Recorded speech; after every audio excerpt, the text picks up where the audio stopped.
எப்பொருள் யார் யார்வை கேட்பினும் அப்பொருள் மெய்ப்பொருள் காண்பது அறிவு. எப்பொருள் எத்தன்மை ஆயினும் அப்பொருள் மெய்ப்பொருள் காண்பது அறிவு.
ஆ, நம்ம அந்த இது ஆ, இந்த பாடம் படிச்சோம் நம்ம. ஆ, வாழ்க்கையின் தத்துவம் சிஎஸ் பத்- பிள்ளை ஐயா எழுதுன. அது பல முறை நம்ம அதை படிச்சிட்டோம் இல்லைங்களா? 2 3 முறை படிச்சாச்சு. அதுதான் அவர் எழுதிய தத்துவம். 2 3 கூப்பிட்டு பார்த்தேன் வருஷம். 20வது பாடத்துக்கு போயிடலாங்களா?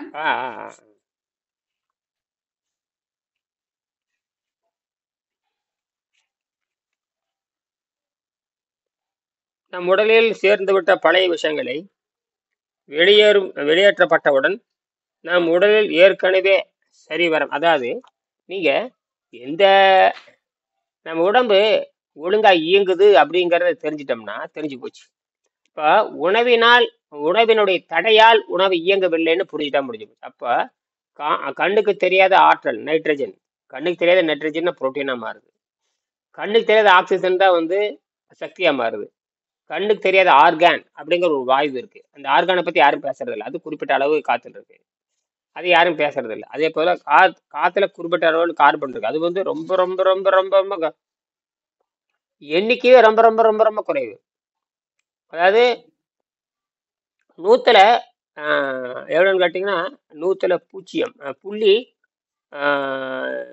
0.04 நினைக்கிறேன், அவ்வளவுதான். அதாவது 10 லட்சம் பேர் இருந்தாங்கன்னா 10 லட்சம் பேர் தான், வெறும் 400 பேர் இருந்தா அது துகள் அப்படிங்கிறான். அந்த துகள் தான் கார்பன் துகள்கள். அதுல கணக்கிலேயே கிடையாது. அந்த துகள் இயற்கையாகவே உண்டாயிருக்கு. ஏதோ ஒரு காரணத்தால இயற்கையில் உண்டா. இப்ப ஏதோ ஒரு காரணத்துல தான் ஆக்சிஜன், ஏதோ ஒரு காரணத்துல தான் நைட்ரஜன் உற்பத்தி ஆயிருக்கு, ஏதோ ஒரு காரணத்துல தான் ஆக்சிஜன் உற்பத்தி ஆயிருக்கு, ஏதோ ஒரு காரணத்துல தான் ஆர்கான்கிற ஒரு வாயு, ஆர்கான் ஒரு அது மந்த வாயு ஆர்கான். அந்த லைட்ல எல்லாம் போட்டிருப்பாங்க, லைட் வீதி விளக்கெல்லாம் இருக்கு இல்லையா, வீதி விளக்கு பார்த்தீங்கன்னா அது மந்த வாயு. அது இன்னர்ட் கேஸ், மின்சாரம் பாயாத மந்த வாயு. அது ஒரு ஆச்சரியமான காயம். ஆனா மின்சாரம் பாய்கின்ற வாயு கூட பின்னாடி கண்டுபிடிச்சாங்க, அதெல்லாம் கடும், அது வேற. இப்போ இந்த மாதிரி நான் இப்போ நியான் வாயு, சோடியம் வாயுன்னு சொல்லுவாங்க. அதெல்லாம் பார்த்தீங்கன்னா சோடியம் விளக்கு, அந்த காலத்துல சோடியம் விளக்கு வீத பலாறு பஞ்சாலம் மின்னிட்டு இருக்கும், அதெல்லாம் மந்த வாயு. இது போக கார்பன்கிற வாயு. அப்ப 4 வாயுக்கள் இது போக எத்தனையோ இருக்கு, அதெல்லாம் இருக்கட்டும். இதுதான் அடிப்படை வாயு. இதுல பெரிய அதிகமா கலந்து இருக்கிறது நைட்ரஜன் தான். நைட்ரஜன் தான் 78 80 78. அதுக்கப்புறம் 21 ஆக்சிஜன். காத்துல 21 தான் இருக்கு, 78 நைட்ரஜன். இதுதான் சத்தா மாறுது. இந்த நைட்ரஜன் தான் தாவரத்துக்கு சத்தா மாறுது. நைட்ரஜன் தான் யூரியாவை மாறுறது. சூரியன் இடி மின்னல் வர்றப்போ இந்த நைட்ரஜன் சத்து தான் இடி மின்னலோடு சேர்ந்து உள்ள பாஞ்சிரும். செடியை பார்த்தீங்கன்னா ஒரே இட்டியில் அவ்வளோ பேய் இட்டிச்சு, டமாட்டின்னு இட்டிச்சு. அது வெளிச்சத்துல மின்னல்ல அவ்வளோ பச்சை பசையை வெளுத்து கடந்த பூரா கரும்பச்சையா மாறும். இதுக்கெல்லாம் நைட்ரஜன் ஒரு வினாடி நேரத்துல அந்த அணு உள்ள பாஞ்சிடும். இதெல்லாம் கற்பனை கெட்டாது, கற்பனையே செய்ய முடியும். ஒரு இடி இடிச்சதுன்னா அது எப்படி நைட்ரஜன் உள்ள பாஞ்சுது? நேற்று வரைக்கும் காஞ்சி போய் கிடந்தது. காஞ்சி போய் கிடந்தா கூட பரவாயில்ல. அஹ் தலை வந்து வெளுத்து போய் கிடக்கும். அந்த நைட்ரஜன் இல்லாதனால இந்த இடி இடிச்சோன்னே மின்னல் இருட்டல, அது கடும் இருட்டல. அப்போ நைட்ரஜன் துகள் மின்சாரத்தோட சேர்ந்து பாஞ்சு ஒரு வினாடி நேரத்தில் தலைச்சத்துக்குள்ள போயிடும். சரி. சரி, அப்படின்னா ஒரு நாளெல்லாம் எடுத்துக்காதுங்களாங்க ஐயா? இப்போ ஒரு நாளெல்லாம் ஒரு எடுத்துக்க ஒரே வினாடி இன்னைக்கு கொடுத்தோம்னா அந்த இடி சரிங்க. இடிச்சு முன்ன அடிச்சு ஒரே வினாடியில அபிச்சா அப்புறம் கருப்பா மாறி பச்சையா வெளுத்த பச்சையா இருந்தது. வெளும் பச்சையான்னு சொல்லுவாங்க. என்ன இல்ல, நேத்து பார்த்தா வெளுத்த பச்சையா இருந்தது. இந்த இடி இடிச்சு மின்னல் அடிக்கும் பொழுது அந்த அந்த எலக்ட்ரோலைசிஸ், அந்த மின்வேதியியல் காரணமாக மாஞ்சு எல்லா உயிர்களுக்கும் தான் அது பாயும். தாவரத்துக்கு மட்டுமல்ல, எல்லாத்துக்கும் அது பாயும். நம்ம தாவரத்துக்கு மட்டும்தான் பாயுதுன்னு நினைச்சுக்கிட்டு இருக்கோம். இடி இடிச்சு மின்னல் அடிச்சதுன்னா அந்த வெளிச்சத்தினுடைய சத்து பூரா எல்லா உயிரினும் பாயுது. அது மனிதனுக்கு தான் பாஞ்சிருக்கணும். நம்ம உணர்றது இல்லை. இது நம்ம வந்து உணர்றது இல்லைங்க. நமக்கு தான் அடப்பு இருக்குது இல்ல. அட்டப்பு இருக்கிறதால நம்ம அட்டப்பு இருக்கிறதால உணர்வதில்லை. சரி, அடுத்தது 20ஆம் பக்கம். இதுதான் விஷயமே.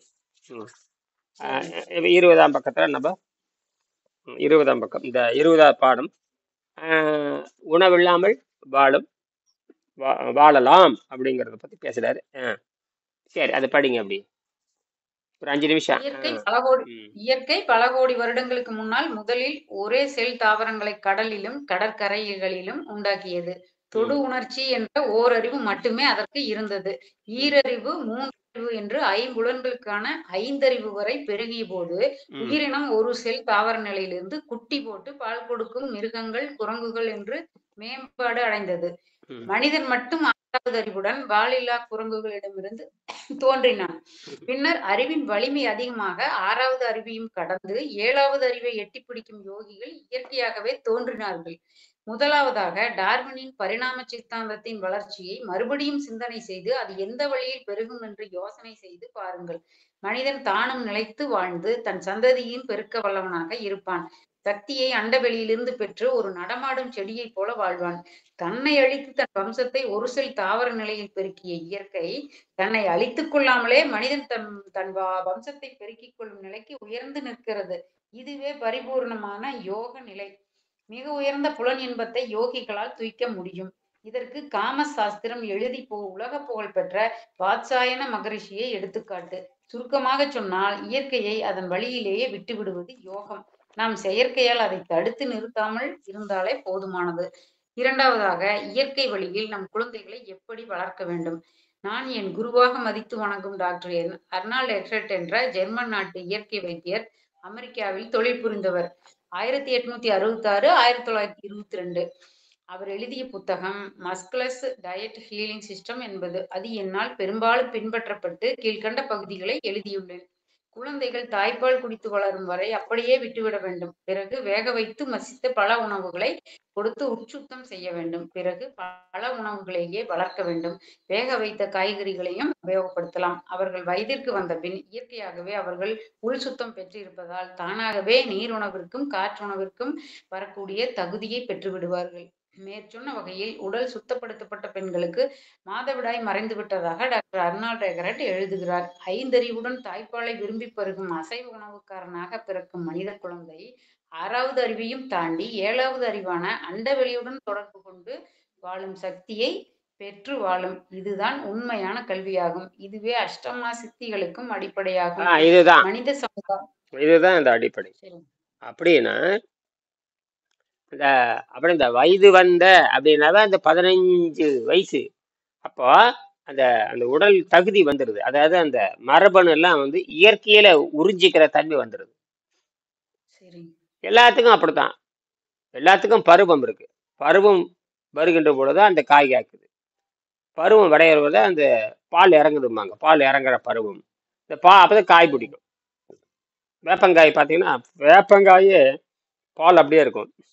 அது அது வெறும் ஒன்றும் இல்லை, அது புரதம் தான். அதுக்கு பேரு புரதம். அந்த புரதம்ங்கிறத புரோட்டீன். தமிழ்ல புரதம்ங்கிறது, இங்கிலீஷ்ல புரோட்டீன்ங்கிற ரெண்டும் ஒண்ணுதான். அது ஒரு வகையான சத்து, அவ்வளவுதான். தாது பொருள், தாது சத்து. அது தானாவே உற்பத்தி பண்ணிக்குது. அது எதுவும் சாப்பிட்றது இல்லை, அது எதுவுமே சாப்பிட்றது இல்லை. அதே தான் நாமளும் சொல்றோம். அதனாலதான் இயற்கை நமக்கு வாய் ருசி வச்சுது. இப்ப வாய் ருசி வந்து சாப்பிடுதுன்னு வச்சுக்கிட்டான், மாற்றிக்கிட்டான். வாய் ருசியை சாப்பிடுதல்னு பேர் வச்சுட்டான். என்னது? சரிங்க. லேப போய் தொழிற்சாலை நினைச்சிட்டான், ஆய்வகத்தை போய் தொழிற்சாலைன்னு நினைச்சிட்டான். ஆய்வகம் வந்து ஆராய்ச்சி பண்ணி கண்டுபிடிக்கிறது, இது இந்த குறை இருக்குது, நிறைய கண்டுபிடிக்கிறதா. ஆய்வகம் எந்த ஆய்வகம் எந்த ஆய்வகம் ஆராய்ச்சி பண்ணி சொல்லுமே தவிர எதுவும் உற்பத்தி பண்ணாது. இது என்ன பண்றான், இந்த வெள்ளைக்காரன் பண்ற தப்பு, வெள்ளைக்காரன் பயங்கர தப்பு. ஏற்கனவே நம்மளால சோத்து முண்டங்கள், நம்மளால உலகமே சோத்து முண்டம் தான். உலகம் இது எல்லாருமே குற்றவாளி. இது யாருமே வந்து அறிவாளின்னு சொல்ல முடியாது. தன்னை ஆரோக்கியம், உணவு பழக்கத்தை விட்டு ஆரோக்கியத்தை தெரியாதவன் முட்டாள் தான் சொல்ல முடியும். அல்லது நான் சுத்தம் செய்கிறேன்னு சொல்லணும். எதையுமே சொல்லாம இத ஆரோக்கியத்தை பத்தி எவனும் வாய் திறந்து பேசுறதே கிடையாது. ஆட்டம் பாட்டம் கொண்டாட்ட இந்த இந்த வாய் திறந்து பேசுறவு யாருமே கிடையாது. அதாவது உணவு பழக்கத்தை விட்டுட்டேன்னு எவனும் சொல்றதே இல்லை. உணவு பழக்கத்தை சொல்றது இல்லைங்க. சொல்ல வேண்டியது தானே. உணவு பழக்கம் எது வேண்டா இருக்கலாம், அவனுக்கு எது வேண்டா இருக்கலாம். நான் உணவு பழக்கத்தை குறைத்து விட்டேன்னு சொல்லு, அல்லது உணவு பழக்கத்தை விட்டுட்டேன்னு சொல்லு. அப்படி உணவு பழக்கத்தை விடணும்னா என்ன செஞ்சுட்டு விட்டேன்னு சொல்லு, அதுவும் சொல்ல மாட்டான். தெரியாது. உணவு பழக்கத்தை விட்டுட்டேங்க, சரி. அப்ப என்ன உணவு பழக்கம் இருந்தது, சரி. அந்த விடுறதுக்கு என்னென்ன பயிற்சி பண்ண தெரியாது, எப்படி விட்டே தெரியாது. அப்படின்னு அடுத்த கேள்வி, பசி தாகம் எப்படி கட்டுப்படுத்தினா தெரியாது. பசி உனக்கு இருக்குதா இல்லையா தெரியாது, எப்படி கட்டுப்படுத்தினா தெரியாது. இப்ப புரியுதா? எல்லாரும் இப்படித்தான் இருக்காங்க. இயற்கை உணவா பசி எப்படி கட்டுப்படுத்துற தெரியாது. பசி எப்படி கட்டுப்படுத்த, சார்ல கட்டுப்படுத்த முடியுமே தெரியாது. தேங்காய் பழத்தை கட்டுப்படுத்த தெரியுமே தெரியாது. எதுவுமே தெரியாது. நோய் கொஞ்சம் மாறுதா, வேற பழக்கத்துல இந்த பழக்கத்துல மாறதுனால கொஞ்சம் கட்டுப்பாடு இருக்கிற மாதிரி தெரியுது. ஆனால் பசி தாகத்தை கட்டுத்தரு பிச்சைக்காரன்னு அர்த்தம். பசி தாகத்தை கட்டுப்படுத்த தெரியலையாவே நீ பிச்சைக்காரன்னு அர்த்தம். எவ்வளவு ஒரு பணக்காரன் தான் என்ன. இயற்கையில பணக்காரன் ஏழையே கிடையவே கிடையாது. சாவடிக்கிறத தவிர இயற்கையில ஒண்ணும் கிடையாது. ஏன்னா பணக்காரருக்கு வேற சாவு, ஏழைக்கு வேற சாவான்னு கேட்கறேன். பணக்காரருக்கு கொடுமையான, பணக்காரருக்கு என்னென்ன, பணக்காரனே வைத்துக் கொள்வோமே புரிதலுக்காக, பணக்காரருக்கு என்னென்ன நோய் வருதோ அதை விட பல மடங்கு நோய் ஏழைகளுக்கும் வருது. அப்புறம் என்ன வேலை, என்ன பழக்கம். இப்ப பிறக்கிறப்ப ஏழை பழக்க இயற்கையில அப்படியே ஒண்ணுமே கிடையாது. காசு பணம் பூமி வச்சிருக்கணும், தனியா பிரிச்சு விட்டுற, அவ்வளவுதான். அப்ப நம்மை வேறுபடுத்தி காட்டுவதற்காக இதெல்லாம் இயற்கை சில சூழ்ச்சியெல்லாம் பண்ணும். இயற்கை எல்லா சூழ்ச்சியும் பண்ணும். நீங்க முயற்சி பண்றவனுக்கு கிடைக்காது. முயற்சியை பண்ண சோம்பேறிக்கு லாட்டரி சீட்டு கொடுக்குற மாதிரி தான். அதை போய் பெருசா பேசிட்டு இருப்பான். லாட்டரி சீட்டை ஒழிச்சிட்டாங்க நம்ம நாட்டுல. இருந்தாலும் சூதாட்டம் இருந்துட்டு தான் இருக்குது. சூதாட்டம் ஏதோ ஒரு வகையில் நடந்துட்டு தான் இருக்குது. ஏதோ ஒரு வகையில் நடக்குது. எல்ஐசி சூதாட்டம் தான். ஷேர் மார்க்கெட், நானே ஷேர் மார்க்கெட் எவ்வளவு லட்சக்கணக்கில் இழந்திருக்கிறேன். ஷேர் மார்க்கெட்ல நிறைய இருக்கிறேன். என்னென்னமோ எல்லாமே சூதாட்டம். அரசாங்கமே எல்லாம் சூதாட்டம் தான். நம்மளே சூதாட்டம் தான். நிறைய இப்ப ஈமுக்கோழு வளர்க்குறேன், அப்புறம் தேக்கு மரம் வளர்க்குறேன்னு அடிச்சானுங்க பாருங்க. அந்த மாதிரி தான். தேக்கு மரம் வளர்த்து தரேன்னு அதை அடிச்சானுங்க. தேக்கு மரத்தை எங்கேயோ, தேக்கு மரத்தை வாங்க வேண்டியது, எங்கேயோ நட்ட வேண்டியது, அதை வளர்க்க வேண்டியது, அது லாபத்துக்கு போக வேண்டியது, கோழி இப்படியே இதெல்லாம் வந்து எப்படின்னா திருப்பி என்ன வேணும், இந்த இயற்கை பண்ணக்கூடிய சூழ்ச்சியை மனிதன் புரிந்து கொள்ள முடியும். மனிதன் பலகீனமானவன். வேறுதான் அறிவு, அறிவு. மாட்டை விட இவனுக்கு கூட ஒரு அறிவு இருக்கு. மாட்டுக்கு உடல் பலம் இருக்கு, மனிதனுக்கு உடல் பலம் கிடையாது. அறிவு பலம் வளர வளர உடல் பலம் தானே போயிடும். சரி, அப்படியே இந்த பருவத்துக்கு நம்ம புரிஞ்சுக்கணும். ஏன் இந்த திருப்பி அந்த 15 வயசு அப்படி பண்ணாருன்னா, அதுதான் தனக்குத்தானே வெளியிருந்து இழுக்கிற பருவம். அந்த வெளியிலிருந்து இழுத்து தனக்குத்தானே குணமாக்கிக்கிற பருவம். அதனாலதான் இந்த பூப்படைதல்னு பேரு. ஒரு குழந்தை இது செய்ய முடியாது. குழந்தையே வந்து செய்ய முடியாது. குழந்தைக்கு உள்சுத்தம் செய்யலாம். ஒரு 1.5 வயசுக்கு அப்புறம் தான் செய்ய முடியும். அதையும் சிக்கல் இருக்கு. அந்த 1.5 வயசு வரைக்கும் தாய்ப்பால் குடிச்சாங்க. அதற்கு அப்புறம் தான் பல்லு, அது அந்த அப்பு பல்லு முளைக்கிறது. அப்ப பல்லு முளைக்கிறது எதுக்குன்னு கேட்டீங்கன்னா, அது கடிச்சு சாப்பிட்றது. இதுக்கும் அந்த பருவம் இருக்குது. அதனால எதுவும் கொடுக்கக்கூடாது. தாய்ப்பாலை தவிர எதுவும் கொடுக்க முடியாது. அது அசைவத்தில் தான் வளர்ந்த ஆகணும். தாய்ப்பால் என்பது மறுக்க முடியாத அசைவம். அது அவ்வளவு நாள் கவிச்சு நாள் தெரியும். ஊன் தான் அது. பாலுங்கிறது ஒரு வகையான இறைச்சியினுடைய இன்னொரு வடிவம். இறைச்சியினுடைய கோடிக்கணக்கான சரிங்க. கிருமி இருக்கும். ஆமா, அந்த வடிவம். அது அது அது தனியா போயிட்டு இருக்குது. அதுக்கப்புறம் தான் அந்த அன்னப்பாதை சுத்தம் பண்ணணும். அந்த அன்னப்பாதை சுத்தம் பண்றப்ப நீங்க நாக்கு சுத்தமாயிரும்.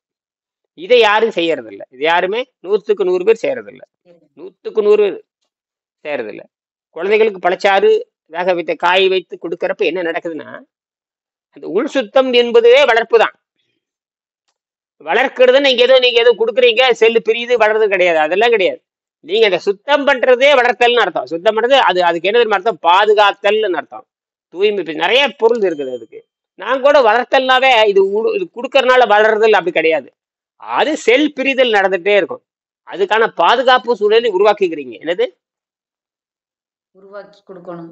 ஆமா. நீங்க ஒரு விதை போட்டீங்கன்னா, அதுக்கான பாதுகாப்பு சூழல் உருவாக்கி குடுக்குறீங்க. அது வேலி போடுறீங்க. எதுக்கு? அது தானா வளர்றதுதான். மற்றது வந்து மேயாம இருப்பதற்கு, மற்றதுனால் எந்த பாதிப்பு வராம இருக்கிறதுக்கு நீ வேலி போடுறீங்க. ஏன் வேலி போடுறீங்க? அதுக்குதானுங்க. கடிச்சிரு மாடு கடிச்சிருன்னு சொல்லி பாதுகாப்பு பண்றதுங்க. அந்த பாதுகாப்பு பண்றதுனாலயே நீ என்னமோ செடியை வளர்க்கிற மாதிரி நீ கற்பனை. இப்படித்தான். ஆமாங்க. அது அப்படியே காட்டுல மேட்டுல வளர்ந்து கிடக்குது வானரம். 3000 வருஷமா மரம் அழியாம இருக்குது. 2000 வருஷம் மரம் அழியாம இருக்குது. 1000 ஆண்டுகள் மரம் அழியா இருக்கு. அதெல்லாம் உனக்கு கேட்டா பிறந்துச்சு. நீ உனக்கு தேவையானதை ஒரு இடத்த பிடிச்சி நீ செயற்கையா வளர்க்கிற. அப்ப ஆமாங்க. விவசாயங்கிறது செயற்கை தான், இயற்கை கிடையாது. சரிங்க. அப்ப மானாவரியா மழை பெய்யுது பாருங்க, அதுல வளருது பாருங்க, அதுக்கு பேரு மானாவரின்னு பேர் வச்சான். அந்த மானாவரியில உயிர்கள், அந்த மானாவரி நம்பி வாழ்கின்ற சைவ உணவுகள் விலங்குகள், அந்த மானாவரி காட்டுல இருக்கிற அசைவ விலங்குகள், அது எதுவும் விவசாயம் பண்றது இல்ல. நம்ம தான் பண்றோம். ஏன்? நமக்கு குழந்தைகளை காப்பாற்ற வேண்டும் என்பது, அதனாலதான் குழந்தைகளை காப்பாற்ற வேண்டும் என்பதற்காகத்தான் நாம விவசாயம் என்ற கீரை. சரி. ரொம்ப சிக்கல் இதுங்க. அப்ப அதனால நமக்கு 15 வயசுக்கு அப்புறம் பொறுப்பு முடிஞ்சது. சரி. 5 வயசுக்கு குழந்தை வளர்த்தியாச்சா, அதுக்கப்புறம் போ இயற்கை உணவு சாப்பிட்டுக்க போ. காத்துல நீர்ல வாழ்ந்துட்டு போகணும். உணவு கூட கிடையாது. சரி. உணவுங்கிற பேச்சு இல்ல. உள் சுத்தம் கிடையாது. இப்படி வச்சுக்கலாம். உள் சுத்தம் கிடையாது. 15 வயசு வரைக்கும் உள் சுத்தம் பண்ணதுக்கு அப்புறம் 5 வயசுக்கு மேல சரி. தேவையில்லை. உள் சுத்தம் தேவையில்லை. இங்க இப்படித்தான் புரிஞ்சுக்கணும். உணவு வேணுமா வேண்டாங்கிற பேச்சு இல்ல. உள் சுத்தம் தேவையில்லை. அவ்வளவுதான். நீங்க நல்ல உடம்பு சுத்தம் ஆயிடுச்சா உள் சுத்தம் பண்ணாதீங்க. இப்படித்தான் புரிஞ்சுக்கணும். போட்டு எல்லாத்துக்கும் சவுக்கடி சரி. கொடுக்குது. உள் சுத்தத்தை நிறுத்திட்டேன். அப்ப உள் சுத்தம் என்ன பண்ண? தண்ணீர் இப்ப நாம நீங்க பண்றது உள் சுத்தம் தான். சரிங்க. ஏற்கனவே சக்தி வெளியிருந்து வந்துகிட்டு இருக்குது. சரிங்க. உங்க இன்ஜின் தடையா இருக்குது. அந்த இன்ஜின் தடையை உடைக்கிறதுக்கு தான் நீ உள் சுத்தம் பண்றீங்க. உள் சுத்தம் எப்படி பண்றீங்க? தூய தண்ணீர், காற்றின் வேக வைத்த மருந்தடிக்காத காய்கறிகள். மருந்தடிக்காத காய்கறிகள் நினைச்சு கூட பார்க்க முடியாது. ஆமாங்க. நினைச்சே கூட பார்க்க முடியாது. ஆமாங்க. மருந்தடிச்ச கீரைகளை சாப்பிட்டு, மருந்தடித்த தலைகளை சாப்பிட்டு எத்தனை விலங்குகள் துடிதுடிச்சு செத்துருக்குது. ஆமாங்க. மருந்தடிச்ச முயல்களும் சரி, விலங்குகளும் சரி, மருந்தடிச்சு சாப்பிட்டதுன்னா அவ்வளவுதான். அது அந்த விஷத்தையே ஜீரணம் பண்ற அளவுக்கு அது கொடிய நம்மளை காட்டிலும். இப்ப நம்ம கொஞ்சோண்டு சாப்பிட்டா வயிறு கும்முன்னு இருக்குது. மாடு மறுக்கு மறுக்கு மறுக்கு மறுக்கு அத்தான் சாப்பிடுது. அப்படியே எத்தனை ஜீரநீர் அது சுரக்கணும் பாருங்க.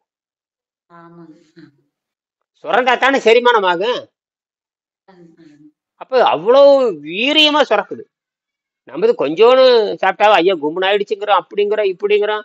அது வலியை திணிச்சுதான் நம்ம அதை பண்றோம். அதையே இப்படிதான் நம்ம அதை பண்றோம்.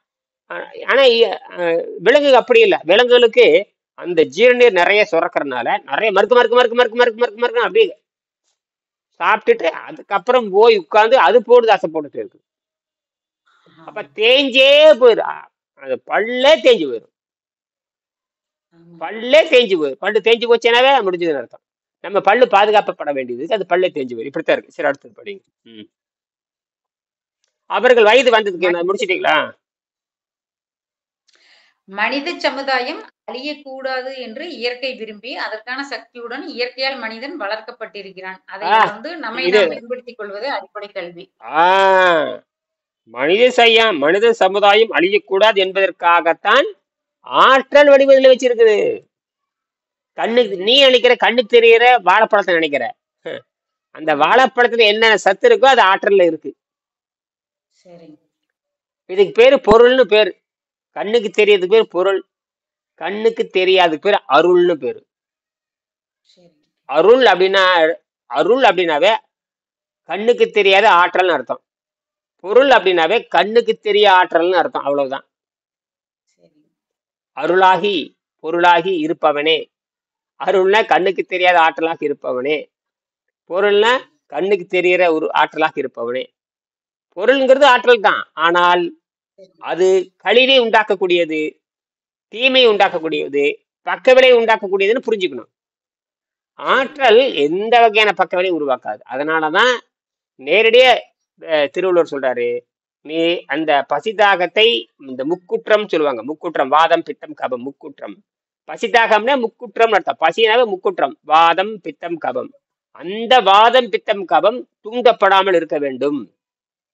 சரி. அது சமநிலையில் இருக்க வேண்டும். அல்லது பூச்சிய நிலை. பூச்சி என்பது சமநிலை. இந்த பக்கம் இல்ல, இந்த பக்கம் இல்ல, அப்படி சைபரா நிற்பது. அது சைபர் மாதிரியும் தெரியும், ஒண்ணு மாதிரியும் தெரியும்.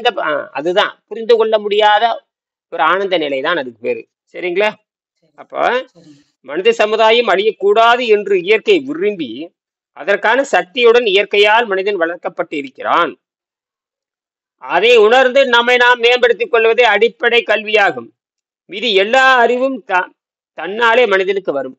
நீங்க எனக்கு இந்த ஓய்வு இருக்கிறனாலையும் அந்த ஆரோக்கியம் இருக்கிறனால தான் நான் மற்றதுல அந்த அணுவை பத்தி ஆராய்ச்சி பண்ண வேண்டியது இருக்குது. ஆற்றல்னா என்ன, சரி.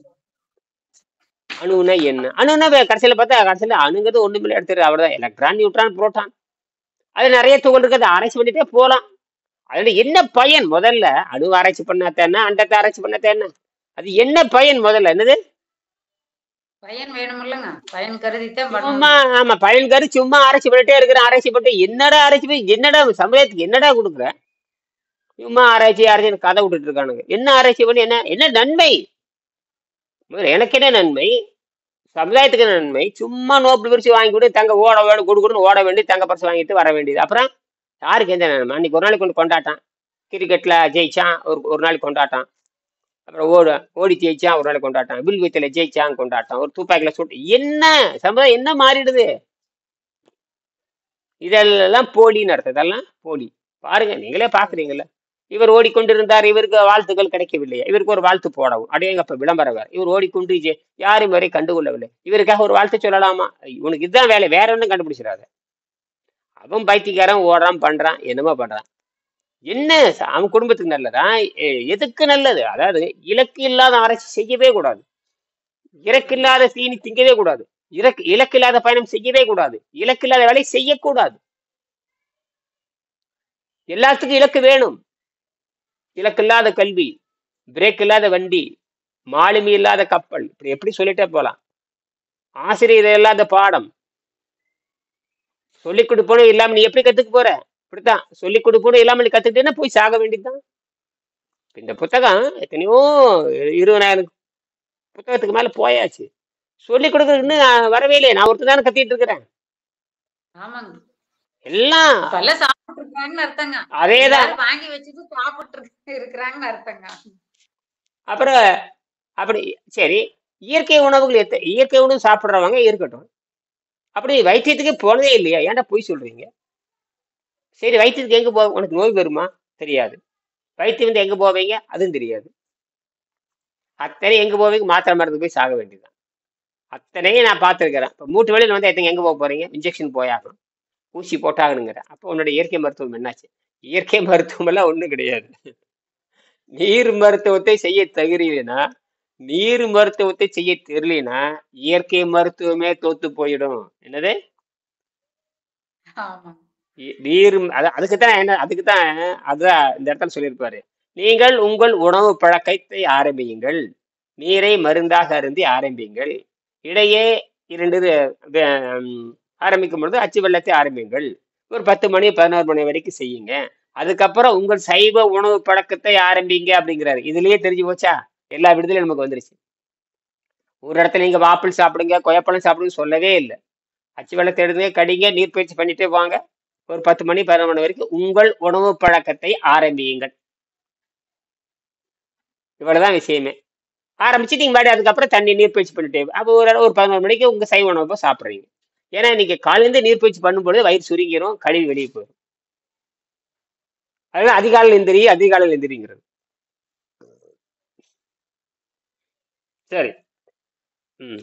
நாம் செவ்வாய் கிரகத்திற்கு பயணம் போய் திரும்பி வந்தால் திரும்பி வர சுமார் 1 வருடம் ஆகும். நீருணவில் பயிற்சி பெற்ற ஆணும் பெண்ணும் நிச்சயம் போய் வர முடியும். அங்கே சென்று பெருகி வாழ முடியும். இயற்கை நமக்கு ஒரு பெரிய வரப்பிரசாதமாக இந்த மனித உடலை அமைத்து கொடுத்திருக்கிறது. அதை உணர்ந்து உபயோகப்படுத்திக் கொள்வதே உண்மையான கல்வியாகும்.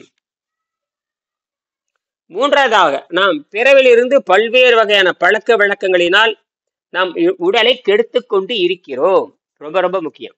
அப்ப உணவு சாப்பிடுறதுங்கிற பேர்ல என்ன பண்ணிருக்கிறீங்கன்னா, உடம்பை கெடுத்துக் கொண்டு இருக்கிறீர்கள்னு அர்த்தம். இத வாய் திறந்து யாரும் பேசுறது இல்ல. பிறவிலிருந்து அம்மா ஊட்டுறதுல இருந்து அம்மா என்ன பண்றான்னா, அவளே அம்மா அப்பாவும் சேர்ந்து நம்ம குழந்தைக்கு எடுத்து விட்டுறாங்க. அம்மா அப்பாவும் சேர்ந்து. நான் என்னுடைய குழந்தைகளுக்கு ஒரு நாள் கூட கடையில கடையை கூட்டிட்டு போனதும் கிடையாது, கடையை காமிச்சதும் கிடையாது. நான் கடைக்கு போய் பொருள் வாங்கினதும் கிடையாது, கூட்டிகிட்டே போனது கிடையாது. 2 குழந்தைகளும் தெரியும். நான் என்னோட உணவு பழக்கம் அவங்களுக்கு தெரியும். நான் கடைக்கு கூட்டிட்டு போனதும் கிடையாது. கடையில் வாங்கி ஒரு கடையில் போய் இந்தா அப்படின்னு ஒரு சிப்ஸ் ஏதாவது ஒரு பொருள், ஒரு மிட்டாய் கூட வாங்கி குழந்தைங்களுக்கு 2 பேர்த்துக்கு கொடுத்தது கிடையாது. அந்த வாய்ப்பே இல்லை, அந்த வாய்ப்பே இல்லைங்க. ஆமா, அப்படின்னு யோசிச்சு பாருங்க நீங்க. ஏன்னா அப்ப நான் இந்த இயற்கை உணவுல இருக்கிற பொழுது, இயற்கை உணவுல இருக்கிற பொழுது, அப்ப இயற்கை உணவு இருக்கும் பொழுது இயற்கை உணவு தான் கொடுக்க முடியும். நான் மாறிட்டேன்ல, முதல் நான் மாறிட்டேன்ல, அங்கதான் எனக்கு பிரச்சனையே வருது. நான் மாறும் பொழுது எனக்கு அந்த எண்ணமே வரல.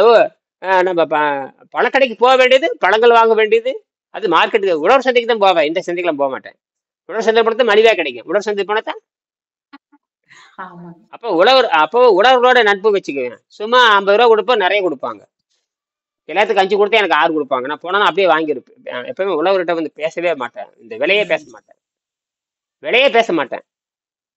என்ன சொல்றாங்களோ கொடுத்து போட்டு வந்துட்டேன். அப்ப ஒரு 10 ரூபா சொன்னாங்கன்னா இருக்கிறது அப்படியே பாத்தீங்கன்னா 2 கிலோ 50 ரூபா தானுங்க.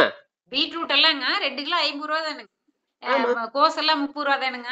எல்லாமே கம்மி தானுங்க ஐயா. நாங்க வாங்குறது 7 ரூபா 8 ரூபா சுரக்காய் ஒரு காய்ங்க. இந்த மாதிரி எல்லாமே கம்மி தானுங்க. உழவர் சந்தையில எல்லா காய்க்கும் 30 ரூபா தானுங்க. கிலோ 30, 25, 40, அதுக்கு மேல இல்லைங்க. இதுவே கடையில வாங்கினா 60, 70 இப்படி போகுதுங்க, 80 போகுதுங்க. அப்ப நான் உழவர் சந்தை கம்மிங்க. உழவர் சந்தைக்கு தான் நான் போவேன். எப்பவுமே உழவர் சந்தை தான்.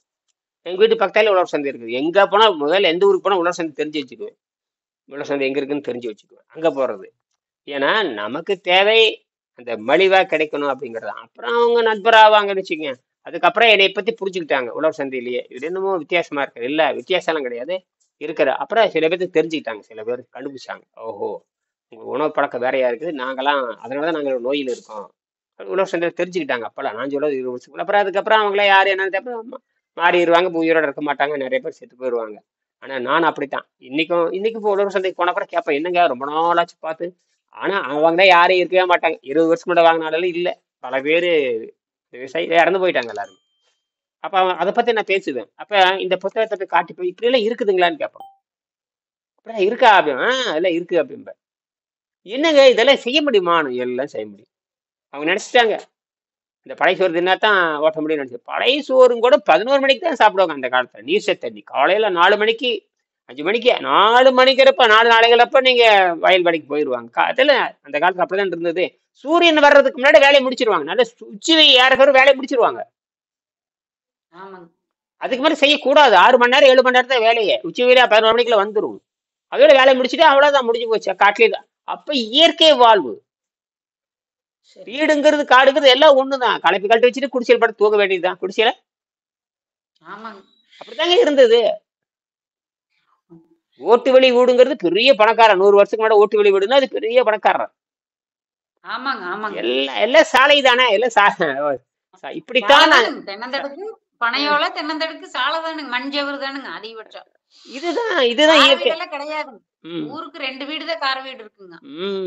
இப்படி எல்லாம் கிடையாது. அப்ப இதுதான் அந்த வாழ்வு வந்து உண்மையான நல்ல வாழ்வு. அந்த வாழ்வு இருக்கும் பொழுது இவ்வளவு தவறுகள் நடந்திருக்கிறது. ஏன் திருவள்ளுவர் வேண்டும்? ஏன் யோகிகள் வர வேண்டும்? ஏன் நூல்கள் எழுத வேண்டும்? ஏன் உணவு பழக்கத்தை பத்தி எழுதணும்? ஏன் விபச்சாரத்தை பத்தி எழுதணும்? ஏன் கல்லுண்ணாண்மை பத்தி எழுதணும்? ஏன் பொய் கூறாமை பத்தி எழுதணும்? அப்படின்னு எல்லாமே நடக்க ஆரம்பிச்சிருச்சு. எல்லாமே இருந்திருக்குதுங்க. அப்பவுமே இருந்திருக்குதுங்க. எல்லாமே நடந்திருக்கு. இப்ப நம்ம மனிதன் என்னென்ன பண்றோமோ எல்லாம் ஆதியில இருந்தே நடந்திருக்குது. நடந்திருக்குதுங்க. அதனால அதெல்லாம் புரிஞ்சுக்கிட்டு மறுபடியும் நம்ம பேசுவோம். சரிங்களா? நன்றி, நன்றி, சரி. நன்றி.